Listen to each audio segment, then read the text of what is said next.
Hello et bienvenue dans ce nouvel épisode.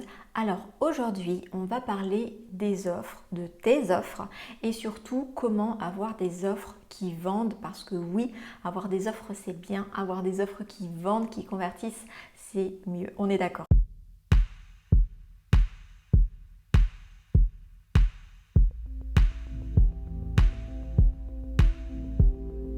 Donc j'aimerais te parler de ça aujourd'hui parce que c'est vraiment un point clé déterminant pour la réussite de ton business. Si tu as des offres mais que tu ne vends pas, tu n'as pas de chiffre d'affaires. Si tu n'as pas de chiffre d'affaires, c'est comme si tu n'avais pas de business, d'accord? Donc ça c'est évident. Donc voilà, la création des offres, la promotion des offres, c'est vraiment quelque chose. Et bien sûr, la vente de tes offres, c'est un point clé dans ta réussite et dans ta stratégie business. Donc bien sûr, c'est quelque chose que je travaille beaucoup avec mes clientes, aussi bien en coaching que dans mes formations. Bien sûr, dans la Digital Business School, j'apprends à créer des offres. D'ailleurs, je te reparlerai à la fin de cet épisode de quelque chose, de quelque chose concernant mes propres offres et qui peut-être pourra t'intéresser. Mais ça, je laisse ça pour la fin. Aujourd'hui, on va commencer tout de suite par voir quels conseils je peux te donner pour que tu améliores tes offres, que tu crées des offres et que tu vendes des offres de façon efficace. Alors, tu l'as peut-être déjà entendu parler des offres sur les réseaux sociaux de la part d'autres experts. Et peut-être que tu as entendu un peu deux clans qui se divisent. Tu as peut-être entendu celles et ceux qui disent qu'il faut avoir une seule offre et se concentrer dessus, et d'autres qui disent qu'il faut avoir plein d'offres. Voilà, il y a plein de stratégies, les petites offres à un petit prix, l'offre signature. Voilà, peut-être que tu es un petit peu perdu dans tout ça. Donc on va faire le point aujourd'hui rapidement, mais ce que j'aimerais te dire, c'est qu'il n'y a pas de recette miracle. Personne ne pourra te garantir que si tu le fais d'une façon, tu vas forcément réussir. Et donc c'est à toi en fait de voir ce qui te correspond, qu'est-ce qui correspond bien sûr aussi à ta cible et qu'est-ce qui correspond à tes ambitions, à tes objectifs. Et bien sûr aussi qu'est-ce qui correspond à ta personnalité. Donc effectivement, par exemple, si tu n'as pas envie d'avoir plusieurs offres, tu préfères te concentrer sur une seule offre, fais-le. Si tu préfères avoir plusieurs offres, fais-le aussi. Ce qu'il y a, c'est qu'au départ, on ne sait pas trop. Trop parce que justement, on a besoin de tester ce qui nous convient, ce qui ne nous convient pas, etc. Donc voilà, c'est un passage un petit peu obligatoire, mais bénéfique parce que plus le test sera rapide et efficace, et plus tu vas avoir des résultats rapidement, et plus tu vas pouvoir avoir un chiffre d'affaires qui correspond à tes ambitions, à tes objectifs rapidement également. Voilà, donc ça c'était le premier point important que je voulais te partager. Maintenant, il y a d'autres points de vigilance qui sont également très importants que j'aimerais te partager dans cet épisode aujourd'hui. Le premier, ça va être l'idée de complémentarité. En fait, ça peut être vraiment intéressant pour toi, pour ton client, d'avoir plusieurs offres complémentaires. Bon, déjà, il faut savoir que je préconise de 1 à 3 offres à peu près, si tu en as 4 ou 5, mais qu'elles sont vraiment pertinentes dans ton cas, c'est ok, hein, bien sûr, il n'y a pas de souci. Mais si tu es dans l'offre de service, par exemple, de 1 à 3 offres, c'est très bien, et tu vas vraiment pouvoir installer cette idée de complémentarité. Complémentarité dans quel sens? En fait, tout simplement que tes offres se complètent en fait. C'est-à-dire que ton client, quand il va venir, ta cible, la personne à qui tu t'adresses, lorsqu'elle va venir vers toi, elle va avoir des besoins, et ces besoins vont être peut-être différents. Si tu as déjà travaillé ta cible, tu sais que tu peux avoir à peu près de 1 à 3 cibles. Après, on a bien sûr le client idéal, mais au niveau des personas, on peut en avoir jusqu'à 3. Enfin, voilà, il n'y a pas de règle, hein, je dis jusqu'à 3, si tu en as 4, c'est ok, mais on va dire c'est une moyenne idéale. Et du coup, en fonction de ces différents profils de personas, tu vas pouvoir adapter tes offres pour qu'ils correspondent soit à ces différents personas, soit aux différents besoins ou aux différents stades d'évolution de la difficulté de cette personne ou de la problématique de cette personne à qui tu t'adresses. D'accord ?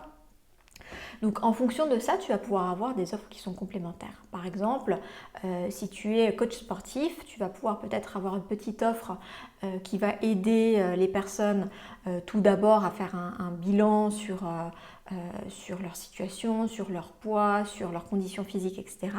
Après, tu peux proposer quelque chose en fait pour gagner en masse musculaire, et après tu peux proposer quelque chose pour avoir une discipline sportive, ou alors perdre du poids, enfin perdre de la graisse au niveau de l'abdomen, enfin j'en sais rien. Mais tu vois, ce sont finalement des services qui se complètent et qui peuvent intéresser soit le différent persona, soit le même client cible dans différents moments de sa stratégie ou de sa difficulté ou de son challenge ou de son besoin. Voilà, donc ça, l'idée de complémentarité, c'est vraiment quelque chose que tu peux intégrer dans ta stratégie d'offre. Ensuite, dans la complémentarité, on parle aussi de la complémentarité et du prix. C'est-à-dire qu'effectivement, parmi ces différents personnages, parmi ces différents profils, ils n'auront peut-être pas tous le même budget. Donc ça peut être intéressant de se poser la question aussi en fonction du budget de ta cible. Alors pour deux choses. La première, c'est que lorsqu'une personne te découvre, il faut qu'elle te fasse suffisamment confiance et que tu correspondes vraiment à répondre à son besoin ou à sa difficulté ou à son challenge pour qu'elle achète en fait ton service, ton offre, ce que tu veux en fait, tout simplement. Et donc, soit ça matche tout de suite, soit la personne a besoin peut-être des fois aussi de temps, tout simplement pour te faire confiance.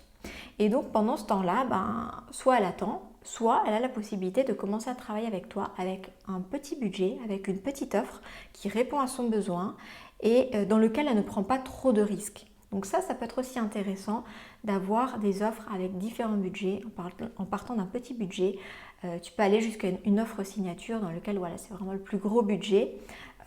Qui permet en fait d'avoir une échelle assez large qui couvre finalement les différents besoins et les différents budgets de ton client.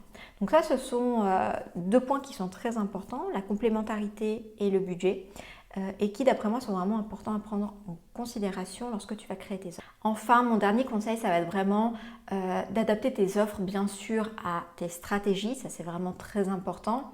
Et peut-être commence par une offre ou un service qui est le plus facile à mettre en place rapidement, qui est le plus facile à vendre rapidement et qui bien sûr correspond le plus aux besoins de ta cible.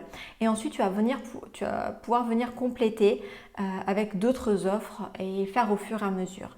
Enfin, à la fin de cette période de test, tu vas pouvoir garder, si tu le souhaites, que ce qui fonctionne, que ce qui te convient et que ce qui plaît le plus. Tu vas t'en rendre compte rapidement. Et voilà, l'idée c'est de commencer déjà avec une chose, peut-être la plus efficace, la plus facile à mettre en place.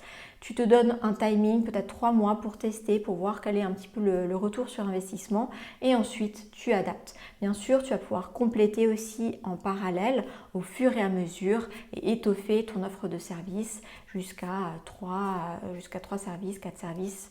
Je déconseille d'en faire trop parce que si tu en fais trop, après ça peut vraiment perdre un petit peu ton client en fait qui va pas savoir finalement les différences entre chaque service et plus il y a de choix des fois et plus c'est difficile aussi à choisir, donc jusqu'à 3 je trouve que c'est bien. Voilà, je te rappelle donc, il n'y a pas de recette magique secrète, je te conseille de tester, pense à la complémentarité, pense au budget, commence avec quelque chose de simple à mettre en place, tu développes au fur et à mesure et tu verras que tu vas vraiment pouvoir avoir des offres béton qui vendent et qui suscitent l'intérêt bien sûr de ton client idéal, de ta cible. Voilà, alors à présent j'ai une bonne nouvelle pour toi parce que si tu veux vraiment apprendre comment créer facilement des offres qui vendent, mettre en place des services efficacement qui suscitent l'intérêt, des offres irrésistibles, etc. Je t'apprends comment faire tout ça dans mon programme Business Essentiel qui va ouvrir ses portes la semaine prochaine, donc le 21 février. Et bien sûr, je ne sais pas quand est-ce que tu écoutes cet épisode, mais il sera peut-être trop tard. Le programme Business Essentiel ouvre ses portes que quelques fois dans l'année. Et dans ce programme, bien sûr, tu vas retrouver la Digital Business School. Tu vas retrouver plein d'autres formations, mindset, business, stratégie, organisation, etc., etc. Et en plus, tu as dans ce programme des coachings individuels, des coachings flash en illimité que tu peux réserver dès que tu en as besoin avec moi. Pendant 6 mois. Voilà, c'est un programme qui dure 6 mois dans lequel vous allez être nombreuses mais pas trop non plus. Je favorise un petit groupe et dans lequel vraiment on va pouvoir avancer ensemble pour ton business. Tu vas vraiment pouvoir créer, lancer, développer, scaler ton business Et durant ces 6 mois, tu vas être accompagnée main dans la main avec moi et avec les autres participantes. Donc si c'est quelque chose qui t'intéresse, tu as peut-être envie d'en savoir plus, alors tu auras le lien dans le descriptif. Et puis, bien sûr, tu peux me poser tes questions si tu le souhaites. Et je t'invite à t'inscrire sur la waiting list si c'est quelque chose qui peut t'intéresser en attendant l'ouverture des portes la semaine prochaine parce que tu auras un bonus supplémentaire si tu t'inscris sur la waiting list. Donc, profites-en. Quant à moi, je te dis à la semaine prochaine pour un nouvel épisode. Et bien sûr, si tu as des questions, que ce soit sur la thématique du jour ou sur le programme Business Essentiel, tu peux m'écrire soit par mail, tu auras là aussi le lien en descriptif, ou alors sur mon canal Telegram ou sur mon compte Instagram. Voilà, en attendant, je te souhaite tout de bon et je te dis à bientôt. Ciao, ciao!